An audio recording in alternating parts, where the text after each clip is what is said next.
Hey, I just got back from lunch. Did you finish that report yet? Well, not exactly. Still working on it. I'm not finished just yet. I got a little sidetracked, but I will get them to you first thing this afternoon.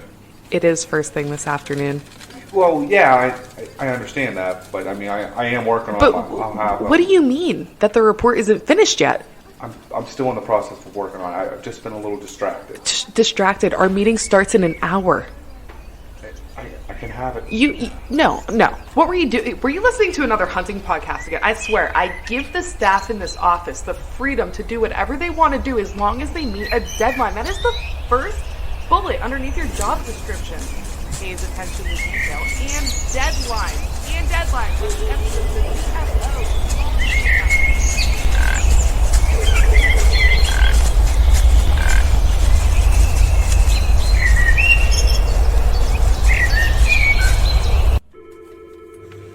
Dude, are you even listening to me right now? Welcome to episode 74 of the Whitetail Distraction Podcast. My name's Austin, and joining me from my basement via Zoom, Charles Hedlund. How you doing, buddy? Doing good, buddy. What's going on tonight? I don't know. I feel like that's kind of been my thing recently for an intro. I gotta figure out something a little bit more catchy, I think. I don't know. We'll see. It's not the Rack Shack, but I like it. I'm disappointed we're not in the Rack Shack. Let me just make that clear. It'd be pretty cold out there tonight, though. Yeah. I mean, what is it, down in the teens right now? Yeah, That's I think it's about brutal. 16 out there. Brutal. Brutal. But we should have ice now, buddy. I know. I actually know a couple people that went out ice fishing, and they did okay. They didn't do tremendous, but they did okay. Caught some slab crappies and some bluegills, but I want to. I gotta find all my stuff. I think it's in my mom's garage somewhere. I saw one person. I'm trying to think now. They caught a small bass today. Oh, that was Seaburn. Oh, the Seaburn. Yeah. Yep. Yeah, I saw that. Yeah. That's right. I thought I saw that. Yeah, I'm excited. I haven't been ice fishing in years, and I used to like it quite a bit. I bought, some different lures and the weights and stuff, like the little stuff for it a little while back at like a yard sale, and I haven't been on the ice since. Man, my first fishing trip ever was ice fishing on the Missouri River. Oh my. So I've been doing it for a really long time, but dude, we haven't had ice, and I literally, like I said, it's in my mom's garage. I have no idea where it is in there at all. I want to go and take me freaking. I think I'm better off at this point buying a small rig and just doing it that way rather than digging through and finding it. I don't know. We'll see. Yeah. Maybe I'll go digging. I usually borrow my dad's stuff, and he's got everything across the street in the storage over there, and it's all like still in the shed in his like milk carton or milk, whatever you call that thing, little carrier. Yeah. You know what I mean? The plastic carrier. He's got that like bungee strapped to a sled with all the rod holders. Everything's in there. So it's just like grab that sled and go. I love it. I would need to find my cleats. I even bought like the ice cleats, and I don't know where they are. I got some cleats. Find it. Do you have your rescue picks? I don't have rescue picks. You gotta get those. Those are key, man. Key for ice fishing. What? Yeah, I'm telling you. You go in, you need something to help get you out, man. That's a good call. Yeah. I don't know. I've never seen or used those before. Oh, yeah. You'll see them. Look at anybody ice fishing. You'll see them hanging around their neck. Okay. They're little. Yeah, they're little. Little handheld ones. Yep, just little baby. Yeah. The more you know. Yeah, the more you know. In case you fall in and step in somebody's gives you something. Illegal hole. Yeah. What about you? Are you a jump in someone else's hole kind of fisherman when it's easier, or you just like to drill your own? No, I have an auger somewhere. I said, somewhere, but it is a me-powered auger. It is not. Although the new drill ones are pretty nifty, but they're very expensive. Yeah. Yeah. No, the ones we have, they're all hand. Yeah, that's honestly, that's the best way to go, I think. Yeah. They're nice. I mean, you don't have to mess with any small engines or anything trying to get those things started. Yeah, you hear it all the time out on the ice. Brum, brum, brum. Yeah. Yeah. Guys just trying to start them for an hour straight. Yeah. Speaking of ice fishing, yeah, our guest has been Snapchatting me all the time. He is constantly out on the ice lately. I'm very jealous. He drives me nuts. I'm at work, busting hump, and he's busting fish. Very smooth transition there. Yes, he has. And he just sent me a snap. Did he send you one just before we got on? Dude, they're making steaks. Dude, they were grilling out on the ice. Like, they got it made. I need to do it how they're doing it. We're doing it wrong. Listen, Trevor Berwick is bringing his own personal chef with him ice fishing. How could you go wrong with it? Chef, Personal full chef. out, laid out. Like they did breakfast the other day. I saw him with eggs, bacon. I'm like, holy shit, this is not ice fishing. What are you guys doing out there? I've been doing it wrong, man. I've been doing it wrong. Sheesh, you ain't kidding. At the best, I might, a bologna and mustard sandwich out there with me if I'm lucky. Yeah. If I remember. That sounds and a gourmet. bottle of water. He's got a chef. They're out there having a good old time. Not only does he have a chef, Connecticut. he's doing the Salt Bay action on the steaks, man. Unreal, dude. It had me rolling. I was laughing so hard. I love it. Oh, man. Well, you broke the ice on it. Our boy Trev from the Outdoor Drives did today's episode, man, and he's a good ass dude. I'll be honest. Good ass dude, man. I like him a lot. He's probably one of the easiest people to talk to. You know, he just flows. It's kind of just turn him loose and he'll go. Yeah, he's been there for us too. He's supported us, and he's been supporting us. So I really appreciate all he's done for us, and just being a good friend back and forth, kind of talking with him. We Snapchat daily. Yeah, that's kind of our form of communication. It's every day. We're sending each other shit. Yeah, and he's also got new hats out, guys. So go check those out. He has limited supply, but he'll be rolling them out like crazy. Go check them out. You see, we almost won that one. We were close. We were like 3 away. I think it was like 2 off, man. Yeah, we were like the 3rd one up. I'm like, you son of a bitch. I went on the Facebook Live and the Instagram Live. I was ready, man. Didn't happen. I saw that. I caught it later. I missed it. The notification. I caught it later, and I saw you were on there. Yeah, I checked it out. All right, well, let's get him on, man. Yeah, no longer delay. All right, guys and gals, welcome back. We have episode 74 with a pretty good friend of ours, I would say. We've actually been on his podcast once back in like the first 15 episodes or so, I want to say. Back before apparently he knew how to number his episodes because there's no number on it. But our boy CT Trev from What's up, guys? the Outdoor Drive podcast. What's going on, buddy? What's up, man? How are you? Thanks for having me on. Absolutely, dude. We're doing great. Never better. Never better. We got 5-6 inches of snow right now. It's colder than shit. And the ice is freezing. So we might be ice fishing soon there, Austin. I hope so, buddy. We haven't had it for quite some time, so I was looking the other day at the ice reports up on Presque Isle, and they had 3 to 4 inches last week, so it should be pretty good this week, man. Yeah. I wonder how Moraine is, because that's where I love to go, out to Moraine or Wilhelm. I bet it's getting there. Yeah, I'll guarantee it. What about you, Trev? How's it been over there, man? I heard you got a little bit of snow. Yeah, we got a little bit of snow. We got like 15 inches on the ground. We had a nor'easter. We're getting another one on Sunday. We do have cold temps here. We've been ice fishing here for a couple of days. A couple of weeks, actually. Yeah, you sent me a Snapchat last week. You were reeling them in, man. Yeah, we beat up the crappie. It's been a while. It's been like 2 years. We'll get out in the morning, do some walleye fishing, some crappie jigging in the morning. So. That's what I'm talking about. Ooh, yeah. I love me some walleyes. Hell yeah, man. Love putting slabs on some ice, man. We literally haven't gone out in a couple years now. I mean, you would have to be able to go out on like a Wednesday for 2 hours if you wanted ice fish in the last 2 years. You know, it's been really tough, and I missed it, man. Right when I got into it really big, we didn't get any snow. Like, we got a shanty, we got all the equipment, and then boom, the warmest winters we've seen in forever the last 2 years. But this year I'm hoping for it. Fingers are crossed. I'm kind of over winter time, but at the same time, if it gives me ice, I'm cool with it, man. I'm cool with it. Oh, yeah. So, Trev, why don't you go ahead and introduce yourself a little bit for anyone that's listening doesn't know who you are, man. Well, if they don't know who they are, then they shouldn't be listening. No, just kidding. I'm East Coast Trev. I originate here from Connecticut, from a real small town, Coventry. It's right out. So if you guys know where Yukon, like the Yukon Huskies, I'm about 15 minutes east of there. So pretty small town, farm town. Yeah. I am the host of the Outdoor Drive podcast and one of the hosts of a prior show also. Been in the podcast game just a little bit, and commercial fisherman by trade and taxidermy for fun in the winter. Just kind of get me through. There's nothing wrong with that, man. It's all right. No. I started when I was about 16 years old. I started a forum called ctbowhunting.com. That's kind of where it all kicked off for me. Had this envision and this dream to do this full time my entire life. And, here we are today. It's all failed. Every business plan I've ever had has failed. I suck at this stuff. So, and, yeah. Dude, I love it though, man. You're out all the time. I mean, I just said a second ago, I love getting Snapchats from you all summer, like you shark fishing, pulling in stripers, and just like I'm so jealous because I'm at work and I'm not doing that at all, not even remotely. It's kind of the long short of it is that I had owned a construction company with my family for a while, and I just got sick and tired of the daily grind, man. It kind of got irritating, traveling constantly, not being home for hunting seasons and whatnot. And it was probably 5 years ago.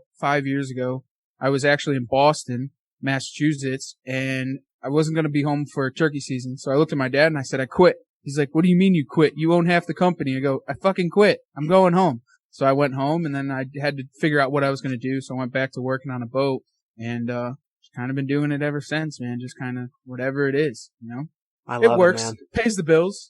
Yeah. You got to give up a lot though, but I was going to say, I give you a lot of credit, man. Taking and doing something like that takes a lot of balls. I mean, I know that I think about it every single day. Like, what can I do to get out of the 9 to 5 bullshit Monday through Friday so I can get more time in the woods? And it's fucking scary, really is. It's something that you're like, that's a big, big commitment. yeah, it totally is. I mean, I have a loving wife, thank God, that, allows me and stands behind me throughout the whole entire thing. But I don't know, man. You just kind of got to jump into it head first, arms back. I mean, you definitely give up a lot, I don't have the luxuries of things in life, but I get to enjoy every single day. It definitely is one of the pluses to it. And hopefully someday, man, something will take off and, somebody will enjoy watching what we're doing. But until then, we're just going to have fun with it, I enjoy it. Yeah. Appreciate it. At least there's somebody. Austin, He's are you the number one. 1 fan? I am. Sorry, I had to. Oh man. Yeah, so why don't you just jump into it, man? Why don't you jump in a little bit to the outdoor drive and maybe not how it got started, but take us from the beginning and chat it up a little bit. This is your time to shine on it. for sure, man. Appreciate it. So the outdoor drive started because a prior commitment didn't work out. I met Stephen Clark through the prior engagement, and we were actually going to take it over together.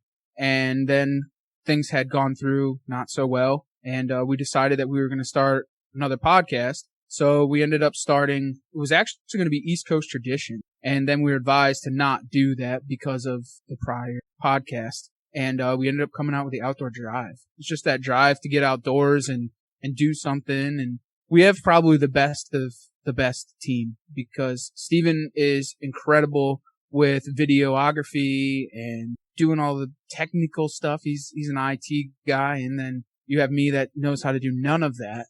And I just talk to people and kill shits. Pretty much it.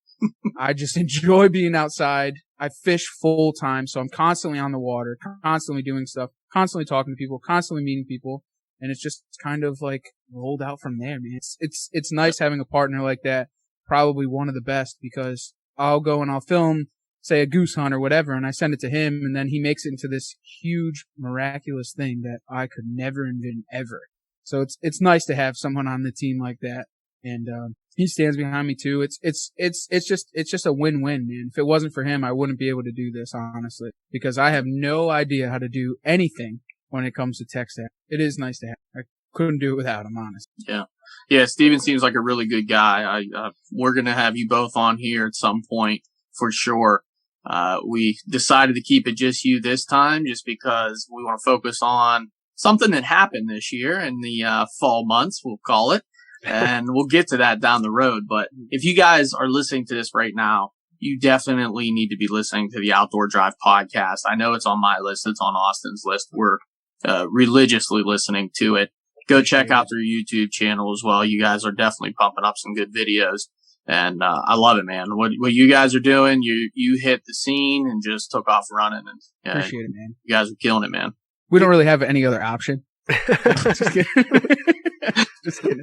I appreciate it. I honestly do, man. The YouTube side is kind of fun, man. We've kind of ran with it and done a little bit of everything. We have a cooking segment on there, which will come out weekly with Captain Seth. And then we have, Behind the Product, which is something that we kind of just started, and it's just going and diving into different products. So like, the new one that's going to come out here in the next couple of days is the one with Matt Garris out on the limb. So we kind of go into all of his products and kind of what he's doing. The one that we last did was with Nor'easter Game Calls. And just kind of go in the shop and just chat it up with them, kind of like what they're doing. And then we'll go from there, man, with every product that, that we can find, honestly. Just kind of give somebody else their 30-minute light and get it out there in video. And that's just exclusive just for YouTube. And then all of our podcasts are on YouTube also.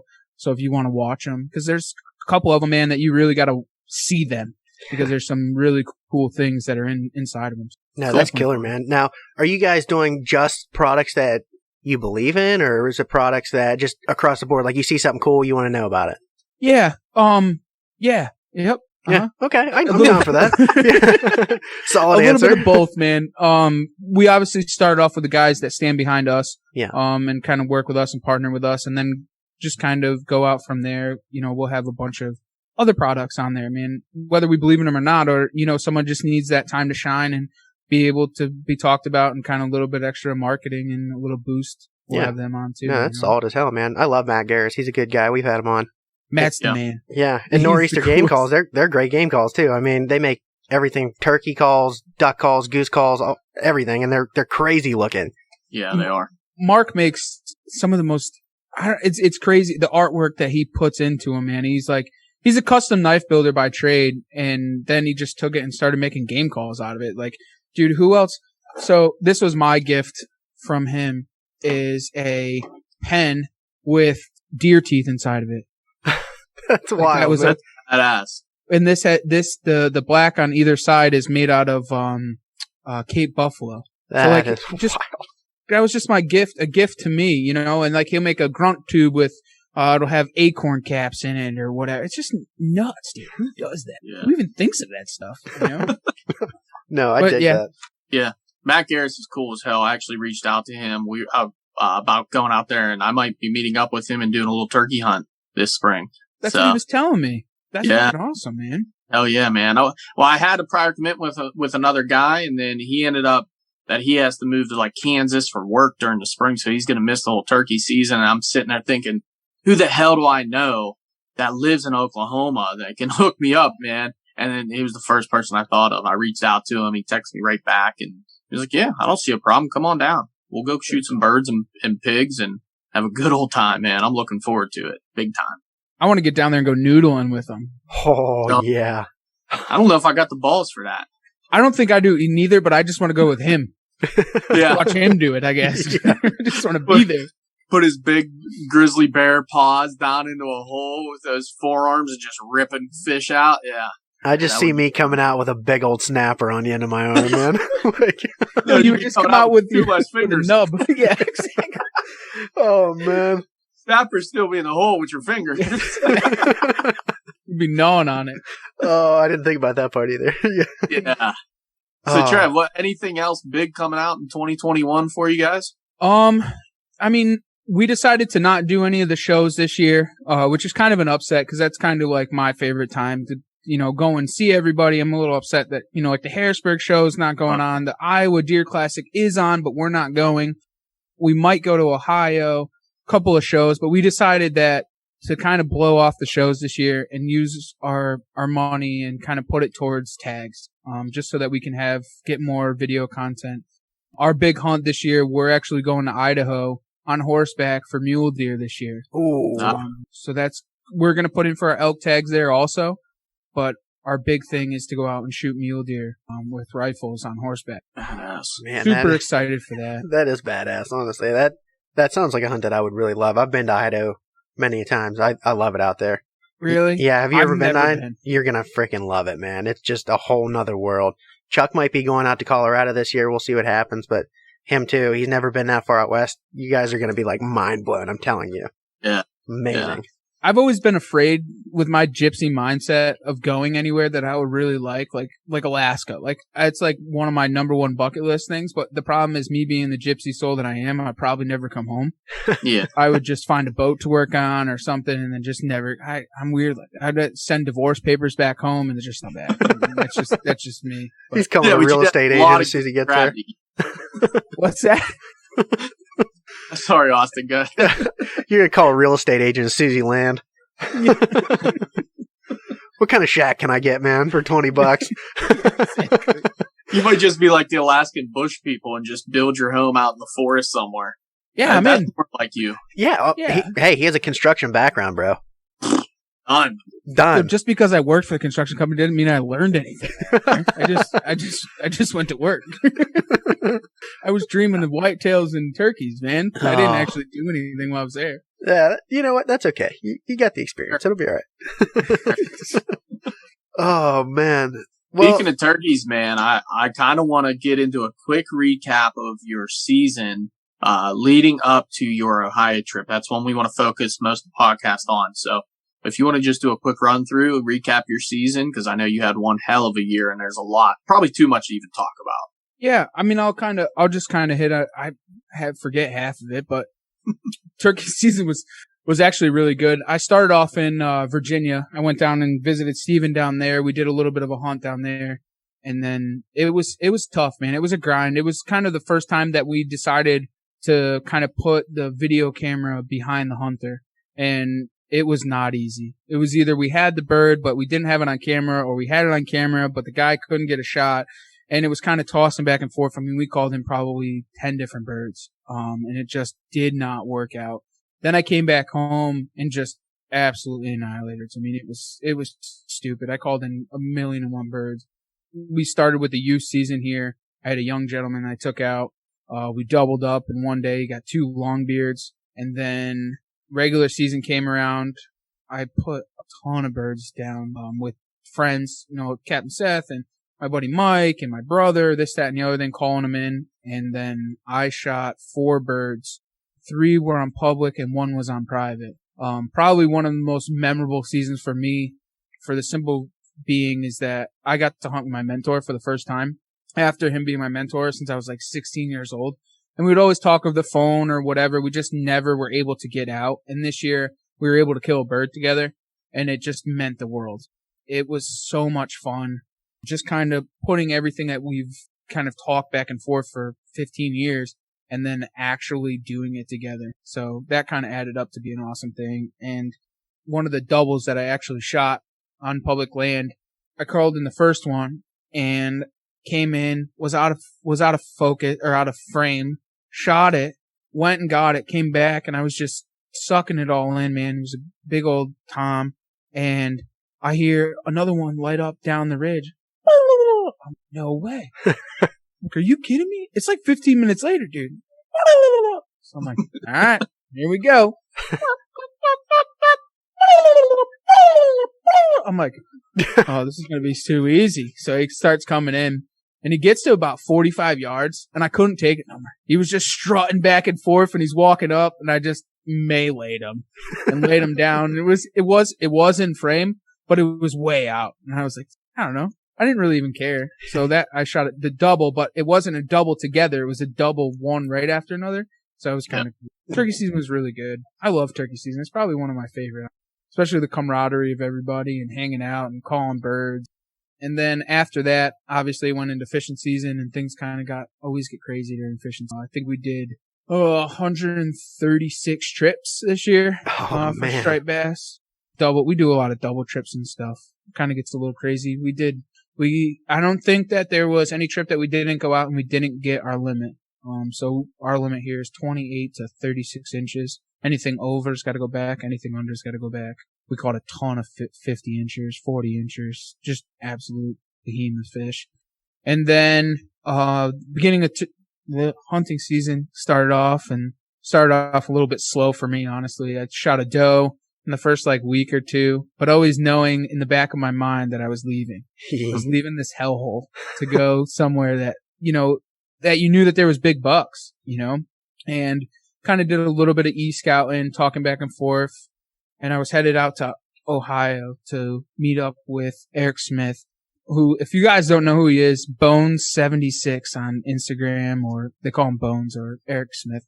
The dude is one of a kind. He's the old man of the group. He's like 50 years old. And so he invited us out to go spend time with him at his brother's house, where he had actually grown up. He's actually from Tennessee, but he was born and raised in Ohio. And he had hunted there, shot a real nice buck 2 years ago, and invited us out for deer camp. So we got out there. And I actually went down 6 days early. It was going to be like crappy rain. It was like I had the toss up. Do I stay here in Connecticut and hunt rat bucks, or do I go down there and spend an extra 5-6 days in Ohio? Well, that was a no-brainer, right? Yeah. So I rented a car overnight and I drove myself down to Ohio and got down there. It was raining, and I kind of used that to my advantage with just trying to find different sign, just kind of checking out new public after I had e-scouted and just done just a little bit of background, kind of like where I was, kind of checked a bunch of areas like, all right, do I want to go here? Do I want to go there? What's their feed? So on and so forth. And mind you, I'm going from somewhere that's kind of like, I guess where you guys would be, like kind of like in the mountains. You get a lot of like terrain change. You're hunting a lot of valleys and saddles and, like all your textbook stuff, right? Right. Go out there where everything is flat. Like there's like a 5-degree deviation in a hill.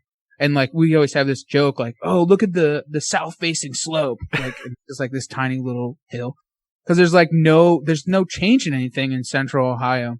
And, so I got down there and started scouting, and we had the rain. That was more or less like my like selling point of going down early, because I was able to get into a lot of that public ground and not really stink it up, right? So I would go in when it was raining or right before it was going to rain, and it was going to rain that night, and kind of just check sign, like just find any rubs, scrapes, so on and so forth, and then just kind of like hunt on them. So when I had first gotten down there, I went in and found an area that was there was a bunch of scrapes and rubs. And I hunted the next morning. After it had rained, I'd hunted the next morning. I was like, all right, I'm going to do a morning sit in here, kind of see what's going on. So I went in there, first light, sat until about 9, 10 o'clock. And when I went to go get out, I had realized that there was a ton of rubs and scrapes on my walk out. So I'm like, oh man. Fresh so I walked ones, out like to the car. super fresh, like didn't see him before? Did not see him before. Because I walked in the dark, right? Yeah. So they were obviously from that night or whatever, and I was like, wow, this is crazy sign. Like, this deer is going to be back here. No questions asked. So I went out, sat in the car. I called my mentor and I'm like, hey, Andy, what do you think of this, man? And he's like, dude, if I was you, I would eat a little bit of lunch or whatever you got in the car. And I'd get back in there and I'd sit till dark. That deer's definitely going to come in there, right? So I went back and I set back up on him, and it was just crazy. Like everything just happened at once. The wind had shifted, and it was like drizzly rain, real cold.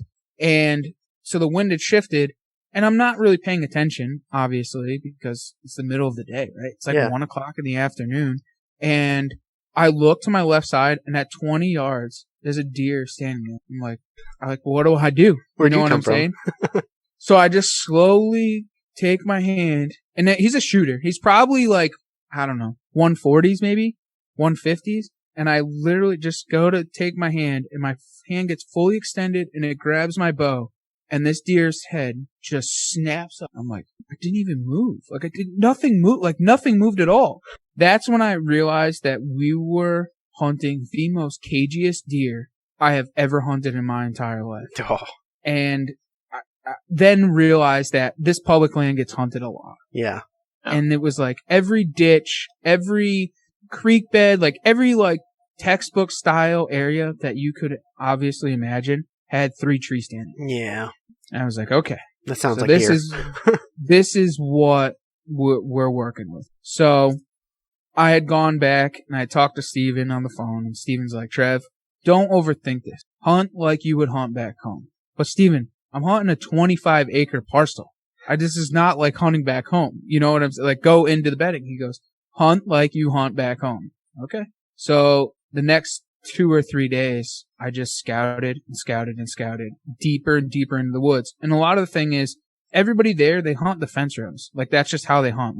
Like 30 yards, 40 yards off the fence rows in this, like, waiting for those deer to come to those ag fields, which is all fine and dandy. But in that time that I was there, so I was there right around Halloween, where it was kind of like that pre-rut thing where the bucks are just going from doe bedding to doe bedding to doe bedding. So that's when Steve was like, dude, you just have to hunt like it. So in that time, I just found all this bedding area that I could possibly find. And I'd gotten into one area where I shot my buck in later on. So I went in there, and there was like this beat down trail, man. I start walking in. I get halfway in there. I'm like, this is the area. I don't have to go any further. I know that there's good sign. There's a bunch of rubs and scrapes. And I backed out. Waited for the wind to be right. Went in there that 2 nights later, and there was a ton of deer movement. A ton. I didn't go in as far as I needed to, but I could definitely see that there was a ton of deer movement. And I had found a big scrape, like the size of the hood of a Volvo. Cool. I'm like, all right, this is what we need. I had posted a picture. There's a big, huge, giant print in it. I'm like, there's a big boy in here. So Steven was going to be there in the next day or so. So I kind of held off the area. I had seen a little bit of sign. So Steven had come down. He had haunted the area where I had seen the first buck, because I just was like, hey, man, go set up in there. It's easy access. Go up in there. Some good sign. And that night he came back and he's like, well, where should I set up? I don't know. What do you think? What have you been seeing? I was like, listen, this area here, there's good sign in there. I know there's good bucks in there. It's very easy to access. I can show you on a map how to get in there. Go in there and hunt this area. I know there's good deer in there. So Steven hunts that in the morning. Like, the sun's just coming up. I had actually gone to the southeast, so I drove about 2 hours to the east to hunt a different public land that I had been scouting with a good friend of mine from Tattooed and Wild, Keith Chirac. Huge, he's dude, nasty. So I hunted him with some public, so I was out there, and Steven had gone in to this spot, and while he was in there, in the morning, he had a doe come by him, and behind him was a giant. I mean, a major giant. He came in, and he thought that it was, because there was a smaller buck, and then there was a doe, and then he's like, oh, it's just that doe or whatever. He's seen like a tarsal gland, and he's like, oh, that's a buck. And he comes around the tree, and there was just this absolute behemoth comes out from underneath the tree. Well, what happened was the doe was kind of like tailing him away, and he kind of walked straight away and then turned and was at 30 yards, and Steven went to go shoot him. And he had stopped in the wrong window when he had stopped him. And when he had shot, his arrow had deflected. And this thing was just an absolute giant. That's such a heartbreak, man. I'm talking giant. I mean, Steven was completely wrecked. And that was Halloween day. Later on that day, so he had missed on that one. I had missed on like a 130 class, came trucking by, and I went to go stop him, and same thing. I shot and deflected. So at this point, like, we're in this roller coaster, right? We're seeing all these crazy deer. We're mobile hunting, so we're in a lot of areas where it's like thick, and you can't cut windows. I mean, it's tough, and these deer, they're on a mission. So it was a little bit tough. So Steven was kind of devastated. So I got back to camp, and we got to chatting, and he's like, dude, we both need to go in there, divide and conquer. We need to kill this deer. I'm like, what kind of caliber of deer? He goes, Trev, this is the biggest deer I've ever seen in my life, hands down. Oh, man. So he draws a picture of it on the chalkboard. Totally knocked me off my socks. I couldn't believe, like, I knew we were dealing with big deer, but I didn't realize how big a deer. So we divide and conquered, and we had gone in there, and Steven's like, all right, you're going to go up here like 200 yards. There's a double cat eye on the tree going, and you set up there. And I'm going to stay back here on this side of the bedding. So we're about 150 yards away from each other. And, so we'd set up. It was like 7:30, 8 o'clock in the morning, and I had this really nice 8-pointer, and I tried to shoot him. And so I got my bow. I'm getting ready. Comes down, and the wind just shifts just a tiny bit, dude, and it goes right across his face, and the deer snaps. What is going on here? Like, I'm getting so mad. Like, I'm like, what is going on? Like, I can't do anything right. The deers aren't in the right windows. I can't get them on camera. Like, it was just stupid. I was getting so mad. Well, after that, I seen 3 more deer, probably 120 to 140 class. Just same thing. Walking away, wrong picture, couldn't get him in the right window, whatever the case may be. And I was getting so frustrated. I'm like, Steven, what's going on near you? And he's like, nothing. I'm like, dude, I had 3 shooter bucks that came by me. Like, they're just everywhere. He's like, I think you're facing the wrong direction. I said, yeah, I'm definitely facing the wrong direction. They're coming from behind me, and I'm not seeing them coming. Oh, man. So we did an all-day sit.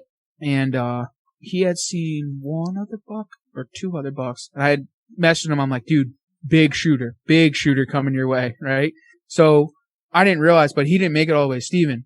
He went and veered off. Well, I hear the whap.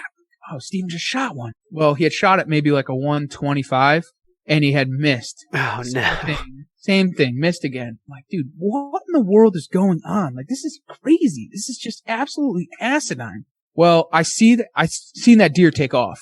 When I had looked up, now there's a little tiny deer, little 6-pointer coming in at me. And I'm like, oh, this is cool. I'm like, I should shoot this thing. I should shoot him. It'd make a good Euro. I'm like, I should shoot this thing. Cause I'm going up and down in this roller coaster. Like, everything's wrong. Like, I just need to punch this tag. Just punch the tag. Just get the skunk off. So this little 6-pointer's underneath me. And I'm videotaping him. I'm like, oh, this is so cool, man. This is so awesome. He's like eating acorns.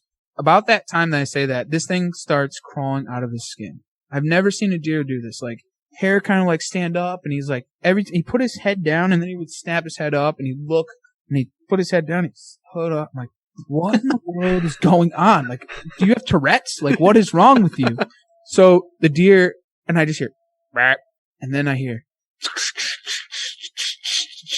and I look over my right shoulder, dude, and there's this giant buck just raking everything. Like, it looked like a bulldozer coming through the woods. It was the most miraculous thing I've ever seen, ever. Like, I was like, there was like dirt flying and tree limbs going everywhere. It was intense. So then I turned the camera onto that, and I'm watching the deer. I'm like, dude, this is the coolest thing I've ever seen in my entire life. Like, he's just ripping everything to shreds. Like, I can't believe I'm getting this on film. I'm like so happy with myself. I'm getting this on film. Not 1 second of that was I like, I'm going to shoot this deer. So he's like 55 yards away. So this deer comes walking nice and slow down this trail. Dude, when he comes out to the end of that, he's at 35 yards. I better get ready. So I grab my bow, and he gets there, and he doesn't even skip a beat. He gets out into the opening out of this thick, briary bedding ground, and he turns 90 degrees and starts walking straight towards me. Oh. All I see is this giant wreck just walking completely right at me. And mind you, the funniest part about this whole entire thing is he's got fucking branches and trees all over him. Like, he is just like covered from head to toe in trees and shrubbery and everything. I'm like, this is so cool, man. I got it all on film. So he comes in, and he's going down the same path that 8-pointer was coming by. And I had ranged it. It was 22 yards. So I didn't even have to range it again. I said, if he comes over that stick, he's at 22 yards. I'm going to stop him right there, and I'm going to shoot him. So he comes over, and he steps over that stick one, and I go, hey! And he stops, let it go. Twap! And he goes to go run off, and his feet can't even get out in front of him, dude. He's just like nose diving into the woods. And I'm like, he's bulldozing it. Oh, I'm like, yeah. I 12 ringed him. At this point, I'm telling you right now, if any of you haven't seen this video, you have to go and watch it, because this is right about where Trev loses his shit. I am a full throttle ADHD nutcase, as we all know, and I'm just out of control anyways. When I had shot this deer, I lost all composure of everything I've ever done. Like, my hands went completely numb from just shaking them profusely. You know, you ever seen that video from Luke Bryan? Is he down? Is he down? Is he down? That's Trev. I just fucking killed him. He's down. I killed him. Like, I'm freaking out, like convulsing, like an idiot, right? I'm drooling. My face functionality is not working at all. I'm just drooling out of my face. My arms are numb. My hands are numb. I'm like, I smoked him. So I call Steven. He's like, dude, what is wrong with you? I'm like, I killed him. I just killed him. He's like, how big? I'm like, 150, 160. I said, he's a giant. I killed him. And he's like, what deer? I'm like, it's a giant. So he's like, all right, I'm coming. So then I FaceTimed Andy. I called I think I just was going through the list, calling everybody, just telling them what happened. And, I couldn't bear it, man. I literally, at one point, I remember this, I was sitting there, and I'm like, I killed this deer. I don't even have to take any of my equipment out of the tree. I just get down. Like, I don't even, cause I'm saddle hunting, you know? Oh, yeah. So then for about an hour, I sat in that tree so I could get feeling back in my legs. And I finally then crawled out of the tree, got down. Steven came to me, and we went to where I shot. And this is where things go downhill. There was no sign of anything. Nothing. No blood, no hair, no nothing. I know I shot. I watched him bulldoze. I know I hit this deer. And in my mind, it burned in my head where he had gone over this one tree and almost didn't make it off, and he was going down this trail. So I went over there, and I had little splats of blood. And I'm like, what did I just do? Like, what did I do? I don't understand this. What did I just do? So we go a little bit further, and I found the arrow. So now I got half of a shaft and arrow. and it's blood on it, but there's like no blood on the ground. So I'm like, Steve, what do we do, man? I'm like, I got it on film. I said, let's look at the film. So I look on my little LCD screen. I don't know, man. I said, we need to get this thing on a computer. I said, I don't want to go any further because if I didn't hit it right, it's a buck and rut. So he's got a lot of testosterone. Yeah. So who knows how far he can go? What if I one-lunged him? What did I do here? Right? So we back out. I get back to the parking lot and I start pulling it up. Well, at that time, Bones had met us there, and he had met up with this kid, Cody Evans. He's a local kid down there. And the kid, Cody's like, what deer is it? What deer is it? I'm like, Junior, listen for me 1 second. You need to calm the fuck down, buddy. Like, I don't know what just happened. I'm way too on the verge of killing somebody right now. You need to just relax. So he's over my shoulder. I said, if you can see what deer it is, I said, you're more than welcome to, man. So then he goes, that's split G2. That's split G2. And I'm like, what? He's like, yeah, it's this deer right here. Is this him? I'm like, I don't know, dude. I just walked in and I shot him. I don't know. You tell me. He had a giant bush in his head. I don't know. Like, look at it. I don't know, man. So he then shows me the picture of it. And then that's about where I lost it. I thought I lost it before I lost it. I'm like calling my dad. I'm like, Dad, I just shot like a 180. This thing is giant. Like, no, you know. So I look on my computer, and the computer dies. Oh, of course it did. You gotta be kidding me. So then we got to get in the car. We went back to camp, loaded it up, and Steven's like, dude, you 12 ring that thing. What happened was you hit him in the shoulder. It went in and it hit the other shoulder. Yeah. And it's down, like it's dead. Like you 12 ringed it, man, but we just know blood because it has to build up. The arrow's inside the hole. Like it's there. It's down. It probably didn't go more than 20 yards. So I called up a couple more people and I'm like, what do you think? He's like, yep, it's dead. It's dead. It's down. So we go back into the woods and there's like a V in the trail and I go to the left. Steven and Eric go to the right. And so I'm over there and I am MFing myself. I'm like, there's no blood. How am I going to find him? I messed up. This is a giant deer. Like you talk about emotional roller coaster, dude. I'm ready. If there was a cliff, I would have already been off it. Like I'm like suicidal at this. And, Steven goes, hey, you got that spotlight? Come here. I think I found blood. So I go there. He's like, fan it up there. I fan it up there. There's just this giant white ass down on the ground and there's just this giant rack. And then I just lost it at that point, man. I went up there and I grabbed a hold of that deer and I just emotionally lost it. And the words that came out of my mouth were so bad. I was so disappointed. I'm like, I cut the fucking Zeus loose. Like I was just losing it. And, that was, I've never had a deer where I walked up to it and it literally had growth to it. Yeah. I couldn't believe, like there was just, like it was nuts, man.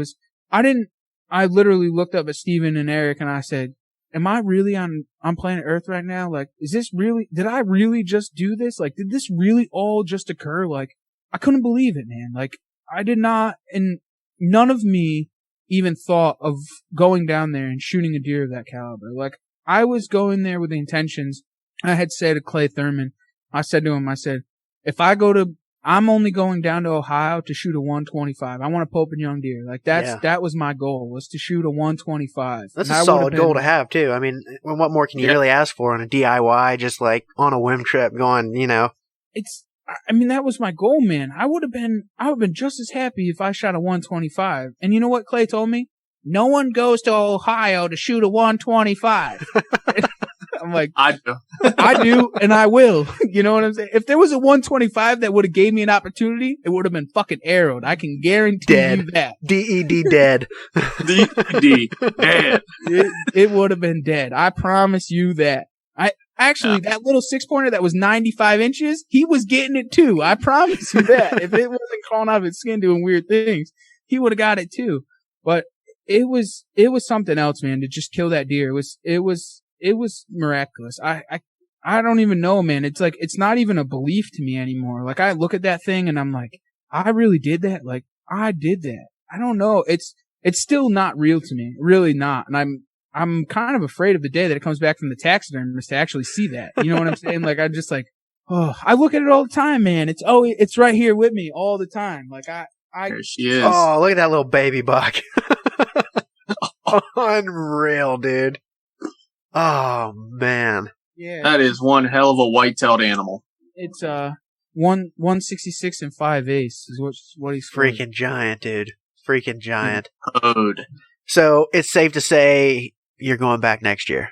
So the goal, this year, I guess. I can't not go. I mean, the Idaho hunt's going to take up a little bit of time, and I'm literally going to fly from Idaho right to Ohio and be there for Halloween. I don't even, honestly, to be honest with you, I don't even care if I shoot a deer. Yeah. It's just the fact of being able to go back and sit in those trees again and do the same thing and all the hard work and effort that we put into it. There was a lot of people that had a lot of doubt. They were like, I don't know, like where you're going is not the greatest. I'm like, that's fine, man. Doesn't have like to I be. said, I'm here to shoot a 125, man. I don't really care. Like I never shot a big deer in my life. You know, I have two Pope and Young, well, now I have two, but I have one Pope and Young deer. I didn't really care, man. Like I'm into killing deer. Yeah. I don't really even care about shooting big deer, but to do that on my first DIY, my first DIY, We don't like those. yeah, I'll get one of those too. Fuck it. No, the DIY hunt and see as many deer as we did and kind of put all the pieces of the puzzle together and just kind of see it all, man. It's fun. It's a complete blast. I didn't really even care. And if I think a lot of it, honestly, was being mobile. Yeah. And being able to follow the sign. I mean, that, if we weren't able to follow the sign and really hunt hard, we wouldn't have been able to kill deer. I'll be honest with you. Like, if we were cause we hunted like we hunt back home. I mean, that's honestly it. Get in on those bedding grounds. And that's what those bucks were doing. They were literally checking doe bed to doe bed to doe bed. Yep. And we just happened to be in between them. Everywhere that we hunted. And the other thing is we did all day sits. Yeah. And I think that played a huge role because there was a lot of times where I seen more deer from 10 to 2 than I did morning and night. That's crazy. Just cruising deer, man. Just cruising. There was the full moon, so there was a lot of daytime movement. It was kind of like textbook, man. I will say that. It was honestly textbook. Everything that you read, that's literally what it was like. My big takeaway from listening to you tell that story is you getting in there those rain days and really just picking that piece apart, looking for the hot sign. You know, it's almost like you said, it was kind of like a free sit almost going in there with the rain or just before the rain, know it was going to rain, wash that scent away. Just get in there, be aggressive, especially that time of the year, man. So important. It really is, man. That rain played the biggest role in everything. And I kind of knew that. Like, get into those areas where them big bucks are, and then my scent's going to be washed away. So really, when are they going to smell? You know what I'm saying? So I'm using that free sit and being aggressive, man. I've always taken that away. I mean, from a lot of people that I listen to as, you know, mentors and stuff, you know, Kurt Geyer's one of them. He'll tell you, man, that time of year is when you're aggressive. You get those chances during the rut. Like, don't just go in and capitalize on them. Absolutely. And that's what we did. I mean, that was the important part to that. I mean, I think, and a lot of people, you know, and it's not against anybody. I mean, people shoot deer doing what they do. I mean, they hunt in them fence rows and stuff, but they go to them same stands that their grandfather went to. You know what I'm saying? Over and and over again, just burning it out. Yeah, and I don't take that away from nobody. No. You know what I'm saying? I mean, it's great. It works for you, man, but I'm a little bit more aggressive than that, you know, and getting in there and doing that. And fuck, dude, I ain't no one to take anything from, honestly. I'm still in the learning curve of all of this. But just being aggressive is I think was the most important part of all that. And I'm just an aggressive hunter when it comes to it. Yeah. You fail a lot. You strike out a lot when you do stuff like that, but when it comes together, it seems to come together in full effect. Yeah, no, I totally agree with that, man. Yeah. So Trev, I want to know, at any given point, like before you made the trip or, you know, when you were doing your e-scouting, did you ever fall into that trap, like that traditional TV tactics where you might have been looking at the obvious saddles or the obvious fence rows or anything like that? Did you ever fall into that trap? Like when you went out there, have that in the back of your mind as an option? I mean, you always, all right. So I'll be honest with you, right? So I don't watch TV. I'm not really, it's messed up, sis, right? I don't listen to very many podcasts. I don't really watch much YouTube. We're done here.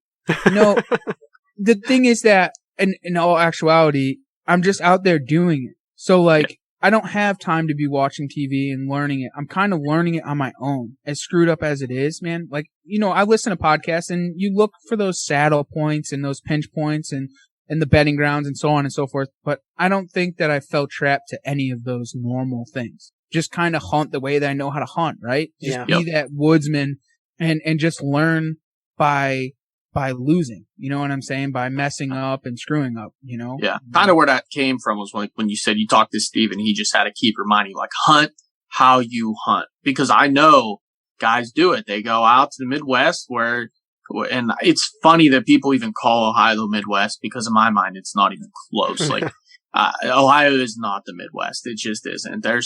First off, there's actual pressure on deer. Deer actually see people and they're really hard to hunt. And like you said, there are a ton of people in all the most obvious places, but that's kind of where that came from. I wanted to know, one, what your mindset was going into it, and then, how quickly you kind of reverted back to what you do, Yeah. I mean, I guess I kind of did fall trap to it now that you say it like that.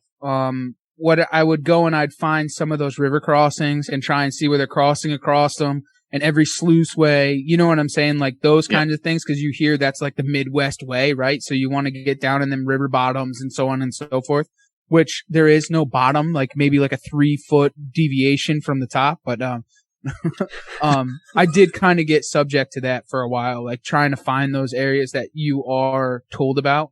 And that's when Steven was like, Trev, just hunt like you hunt, dude. You're gonna find the deer. Just hunt like you hunt. You'll be fine. Yeah. Because I did. I kind of got kind of sucked in to like hunting the fence rows or hunting, those blocks of woods like close to the ag fields and stuff, when you should be in on those bedding grounds, man. It's that time of year where them deer are definitely cruising. And I was there the week before, the week of Halloween and the week after. So I was there that last week of October and the first week. That's a solid time to be out too, man. That's like that week with Halloween in there. Always my favorite time of the year. I've shot all of my biggest bucks in that week, like the 27th, 28th, 29th, 30th. I've never killed one on Halloween. I want to so bad. I want to kill a giant on Halloween. It's like my freaking goal, man. But it's a magical time to be in the woods. Everybody loves November, but that end of October is it's magic, man. So do you guys like the pre-rut or the actual rut? I would almost say pre-rut, in my opinion. I'm not the biggest rut hunter. Like, I hunt the rut.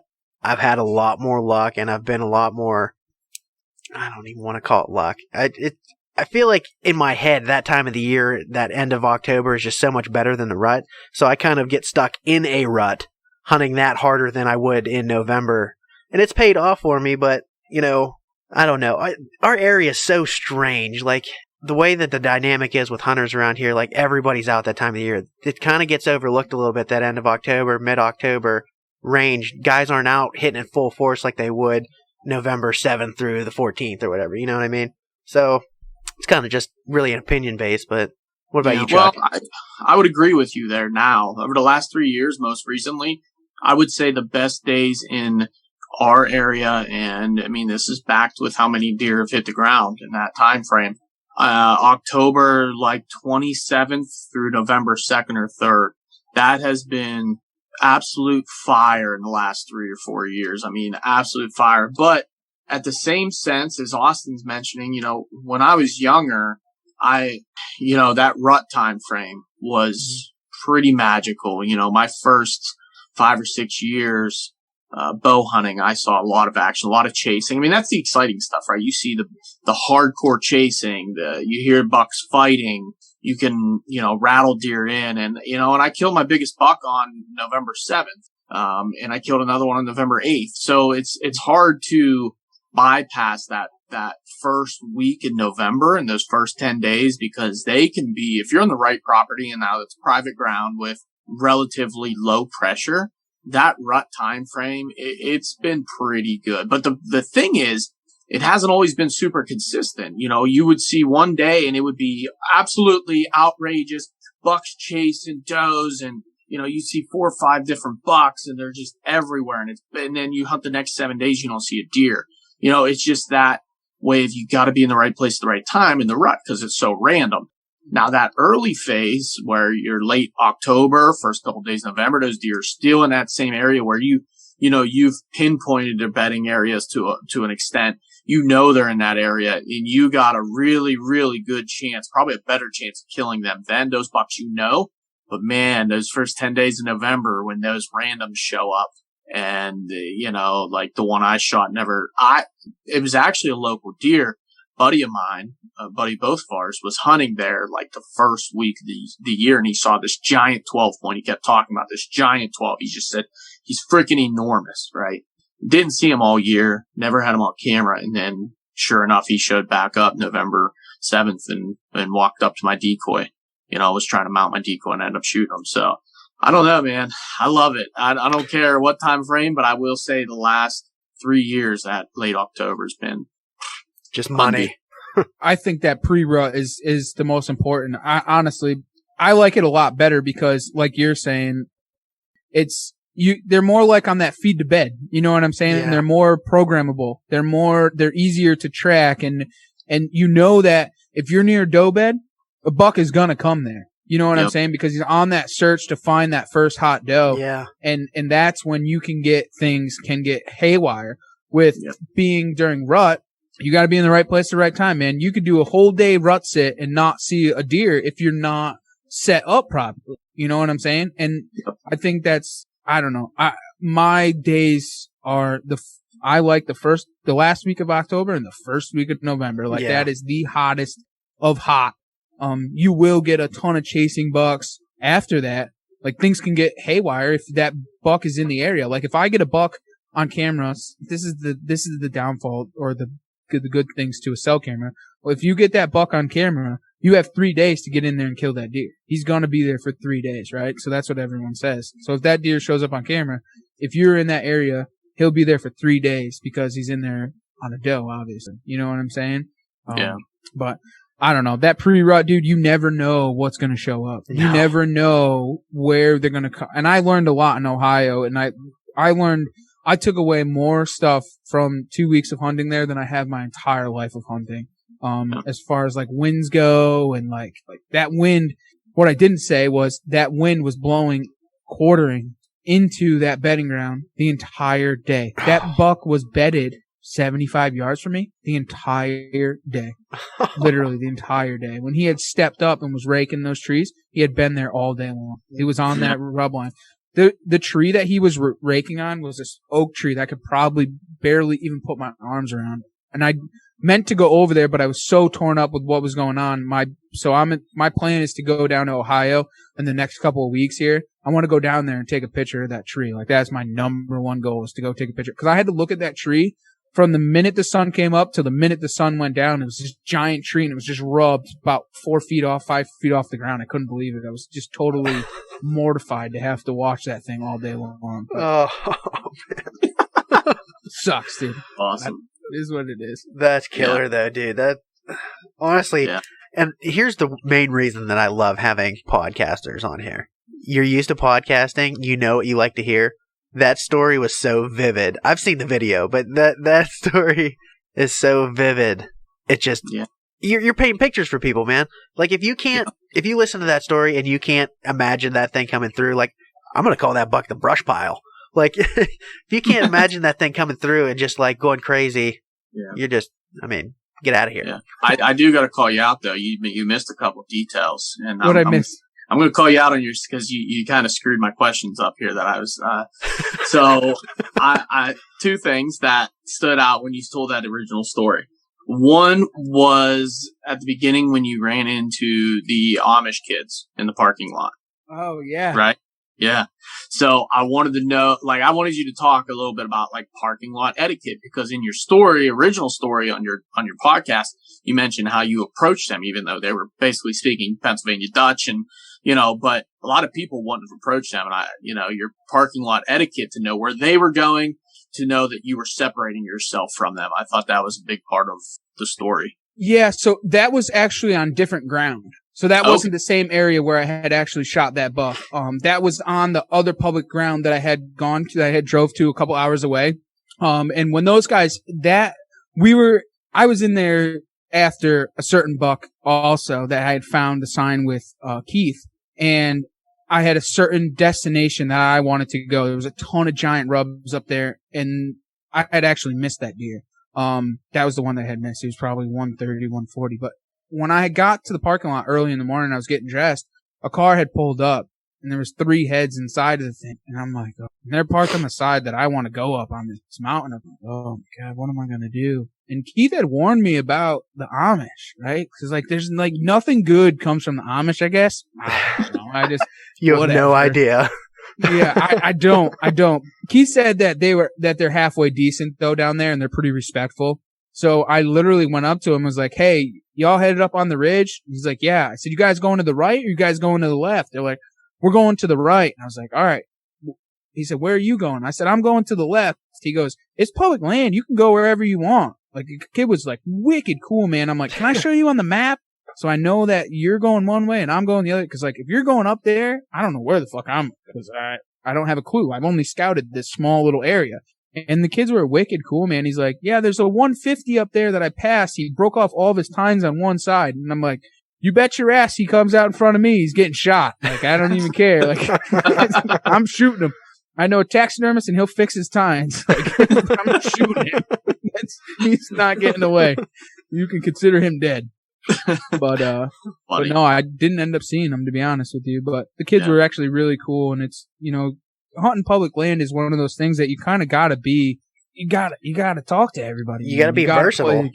That guy can fuck up your hunt just as much as he can make it good. You know what I'm saying? And if you're out there being an asshole, I mean, you kind of want to hunt to your wind advantage over him. You know what I'm saying? I mean, that guy could go marching through the woods. That guy could do 1,000,001 things. If you're an asshole to him, he can really ruin your hunt. So you kind of got to play that etiquette, man. If he's going there, kind of got to work together, not against each other, man. And that's one thing I always live by, man. No matter who's in the woods, just be respectful to one another because you guys got to hunt the same ground. It sucks, but there is ways around it, and everyone can be successful. Yeah. The other thing was trail cams. I wanted to mention. I wanted to talk to you about if you utilize them. I mean, you were out there about 2 weeks or so out in Ohio. So when you're on those like short, out of state DIY public land, you've never been there before. Are you utilizing trail cameras to kind of gain data in other areas since you're obviously can only be in one spot at one time? 100%. So I brought 2 cell cameras with me, and I had so that buck that came in on me the first time, and I knew he was in there, and there was the scrapes in there. I literally put a trail camera on it and waited for him to come back. And then knowing that he was in the area and he was daylighting, then somebody could have moved in on him. Yeah. I did the same. Just found a fresh sign, put those cameras in there, and just utilize them as eyes because you're going in there and you're hunting. You're only one set of eyes. So you're literally scout hunting the whole entire time. Yeah. I mean, you're just trying to find sign. You're literally trying to be, you're walking on eggshells to get in there, find as much sign as you can and hunt it, but you're also having those trail cameras to use as your eyes also. When them deer are daylighting, what's going on, what's moving in there. I mean, those are I use them to my advantage so I don't have to go in an area 2 times. I just go in there, find that, put the camera on it, and then go in there and hunt it if I have to. If not, I just pick them up at the end of the trip. Yeah. And actually, I got that deer on camera twice. Yeah. It was a giant. So I know we're getting up there probably, Austin. Yeah, we're right about there, but okay. I got one more question for you because I would not be doing my due diligence if I had 3 saddle hunters on here and we didn't talk about it, right? That's like saddle hunting 101. So, I mean, but for real, switching to a saddle and being a saddle hunter, obviously you mentioned it briefly, like your extreme mobility helps you get in on fresh sign right now. I kind of wanted to know like how it's changed your hunting style over the years when you switched to a saddle and what role it played in the success in Ohio. So my thing is I was that guy, man, that went to that same stand every single year on the same property, the same shit. every single year. That was just me. I mean, that's what I did, man. That's what my dad still hunts the same stand that I shot my first deer out of when I was 15, shotgun. So I would have been 13 years old. I shot my first gun out of. He still hunts that same stand. And when he passes, I will guarantee that I will hunt that same exact stand as he did on the day that he dies. I promise you that. But when I had got into the whole mobile game, and it's changed my whole outlook on hunting. It's changed my whole drive to go out there and do it. And just get into those areas where I never would have hunted, man. Like where I had shot my buck last year was an area that I couldn't go and set a climber into because it was all this big swamp bottom, but all the deer lived down there. And going to a saddle, and at that time, man, I was almost 300 pounds when I was in a saddle. And going up in these tiny little swamp trees, it's just changed everything to be able to not only pick the area and not only pick, not have to pick the tree, but pick the area where I'm hunting. And it's really put me into areas and got me into some really messed up situations that I probably never would have been in if I wasn't hunting out of a saddle, honestly. The deer that I shot in Ohio, if I wasn't in a saddle, I would have had a tough time killing that deer because I would have had to get in there and set up totally different and not hunt that same exact tree. Like where I was, I wish I could paint the picture. The bedding ground was like this, is like rabbit habitat for like maybe 60 yards. And there was no trees in it. It was like completely clear. And the only tree that was on the edge of it was this tiny little veed oak tree. And I was like 20 feet up in this tree, and everything else was a giant oak flat, and it was wide open. And there was like no cover at all, but I was just able to get up high enough and on the edge of that bedding ground and be able to hunt. If I was in a climber, I would never be, dude, they would have seen me from a mile away. No questions asked. I would have never been able to hunt in there and been able to shoot at that deer. I probably wouldn't have been able to shoot at any of the deer that I seen the whole entire time that I was in there because I would have just been daylighted. With the saddle, I don't have to have myself, like when you're in a climber or you're in a tree stand, you're always looking for another tree to kind of back you up, whether it's a beech tree, whether it's a pine tree, whether it's something. With the saddle, I just go up 5 feet higher and just get higher in the tree. And I barely ever have a second tree to back me up. Like, I don't know why, but I just feel that I'm camouflaged enough the way that I'm set up coming off the tree on that angle like a branch. Like, I don't know. It's really weird. I don't know if you guys feel the same, but I don't really use the cover like I should, like if I was in a regular tree. I use the tree for my cover, man. I mean, most of the time I'm in that like basketball size tree. If I can find that, I put that tree in front of me. I mean, my arms might be sticking out a little bit, but that's just a little nub hanging off that tree. It's not a dude. It's not a dude in a stand, Right. Yeah, I would agree. I mean, I'm still stuck in kind of my older way where I still do look for situations when they present themselves to get the best tree with some kind of background to it. Of course, like another tree or something, but you're not looking for like crazy cover like you would with a regular stand. Yeah. Absolutely not. I'm not trying to find some beanpole in the middle of a green field. You know what I'm saying? I mean, I'm obviously a little bit back, but I'm not. You know what I'm saying? Like I'm not looking for crazy cover like I would with a tree stand. Yeah, you're not trying to 6 climb feet off the tree. Yeah, a birch or beech tree in the middle of a big old cedar or something, right? I got you. Yeah. Well, Austin, you got anything else for our boy Trev? Well, I mean, I like to ask favorite hunting story, but I mean, I feel like we heard it. I think we covered that one. That's a hard one to beat there, but I mean, that's just like unreal. It was just a blessing, man. I just got wicked lucky. It was no more than that, honestly. It was just luck. A lot of it was luck. It just happened to be in the right place at the right time. I'm sure there was a little luck, but I feel like there was some skill and some effort that really went into that. Like your scouting and everything. That was some skill that went into that, man. I don't think you're giving yourself enough credit on that.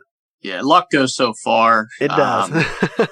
I think luck will take you to maybe the finish line, but to get there, you have to put in the hard work. You have to do the 5 days of scouting and hunting in the rain and before the rain. You have to put the extra effort that a lot of guys probably went through to get themselves into that point. Right? So there's still a lot of grind to get you there. And I think you went through that. But, all right. So to wrap this up, classic outdoor drive style, CT Trev, my boy, East Coast, what drives you outdoors? Man, it's just the passion of being around everybody, man. The camaraderie, the friendships, the love. I do all of this for this right here, man. This is what I do this for. This is what drives me outdoors, is to have conversation with like-minded people constantly every day of my life. Like being around and showing the love and the support to one another and working with each other and constantly talking to people throughout the season that are like-minded like myself, and just the positivity, man, of the camaraderie, the stories. Like that's what drives me outdoors, man. And being everyone in deer camp, I would be just as happy if Steven shot that deer, if you shot that deer.